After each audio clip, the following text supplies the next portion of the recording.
আসসালামু আলাইকুম রহমতুল্লাহ বারকাতু। হ্যালো বন্ধুরা, আশা করি আল্লাহর অশেষ রহমতে সবাই ভালো আছেন।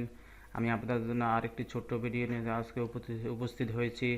আমি আপনাদেরকে আজকে দেখাবো আমরা সাধারণত বাসায় যে পাসপোর্ট সাইজের ছবিগুলো করি সেটা চাচ্ছি ল্যাবে পিন দিব বা স্টুডিওতে পিন দিব। তো এই ছবিগুলো আমরা সাধারণত নিজেদের জন্য করে থাকি, নিজেদের ছবি বা ভাই বোন মা বাপের ছবি হতে পারে। তো এই পাসপোর্ট সাইজের ছবি কিভাবে আমরা ল্যাব পিন আকারে সাজাবো বা ল্যাবে পিন দেওয়ার জন্য কিভাবে সাজাবো সেই বিষয়টা চলুন আমরা দেখি। তো এখানে দেখতে পাচ্ছেন একটা ছবি নিয়েছি আমি, বা একটা ছবি নেওয়া আছে ফটোশপে, একটা ছবি নেওয়া আছে। এই ছবিটাকে আমরা কিভাবে ল্যাবে পিন দেওয়ার জন্য ল্যাবের সাইজ করব সেই বিষয়টা চলুন আমরা কাজের মধ্যে বেছে কি। তো চলুন শুরু করা যাক ইনশাআল্লাহ। আমরা সর্বপ্রথম যেটা করব, ল্যাব সাইজ কত বা ল্যাব সাইজের জন্য একটা ছবির ফরম্যাট নিব। ল্যাব সাইজ হচ্ছে সাধারণত যে কোনো একটা সাইজ নিলে হয় না, সাধারণত 3R 4R 5R 6R এরকম কিছু। তো আমরা সর্বপ্রথম কোথায় যাব, ফাইল। তো বন্ধুরা দেখতে পাচ্ছেন আমি ফাইলে গেলাম, এখানে ফাইল ফাইল বা কন্ট্রোল এন দেখাচ্ছে এখানে, কিবোর্ড থেকে কন্ট্রোল এন দিতে পারেন। আমি ফাইলে গেলাম, ফাইল থেকে নিউতে যাই আমরা একটা এই যে ল্যাব সাইজের ল্যাবে পিন দেওয়ার জন্য একটা পেজ আমরা ক্রিয়েট করব বা ল্যাব পিনের সাইজ আমরা দিব।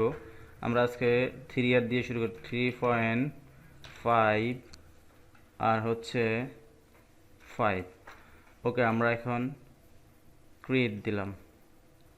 ক্রিয়েট দেওয়ার পরে আমাদের এখানে একটা ল্যাব সাইজ আসলো। আসার পরে আমরা কোথায় যাব, আমি আগেও দেখাইছি এই জিনিসগুলো। এখানে কন্ট্রোল এ, কিবোর্ড থেকে কন্ট্রোল এ, এরপরে কন্ট্রোল সি।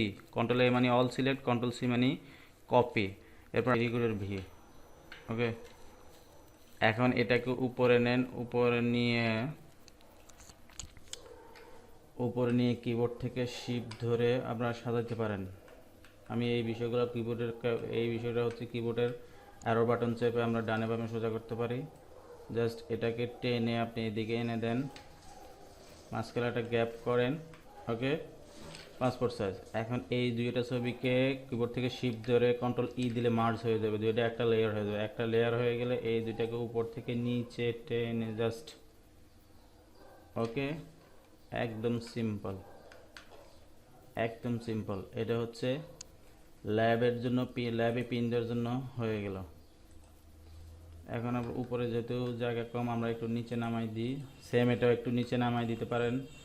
নিচে আমরা ইচ্ছা করলে একটা স্ট্যাম্প সাইজের ছবি দিতে পারেন, হয়ে গেল। ওকে, জাস্ট এই বিষয়টাই। তো একদম সিম্পল। এখন এই সবগুলোকে আমরা এই উপরে আর নিচে ধরে কন্ট্রোল ই দিলে একটা লেয়ার হয়ে যাচ্ছে, আবার কন্ট্রোল ই, ওকে, একটা লেয়ার হয়ে যাচ্ছে। তো বন্ধুরা, এই ছিল আপনাদের জন্য ছোট্ট একটি টিপস বিষয়। আমার পরবর্তী ভিডিওর জন্য অপেক্ষা করবেন ইনশাআল্লাহ। আমার ভিডিওটি যদি আপনাদের একটু উপকার আসে বা আপনাদের শিখে থাকেন তাহলে অবশ্যই একটি লাইক দিবেন, কমেন্ট করবেন, এবং পরবর্তী ভিডিওর জন্য কী ভিডিও লাগবে আপনাদের কমেন্টে জানাবেন। তো এবং আমার চ্যানেলটিকে সাবস্ক্রাইব করে বেল আইকনটিকে চেপে দিবেন, যাতে পরবর্তী কোনো নতুন ভিডিও আপলোড হওয়ার সাথে সাথে আপনারা পেয়ে যেতে পারেন।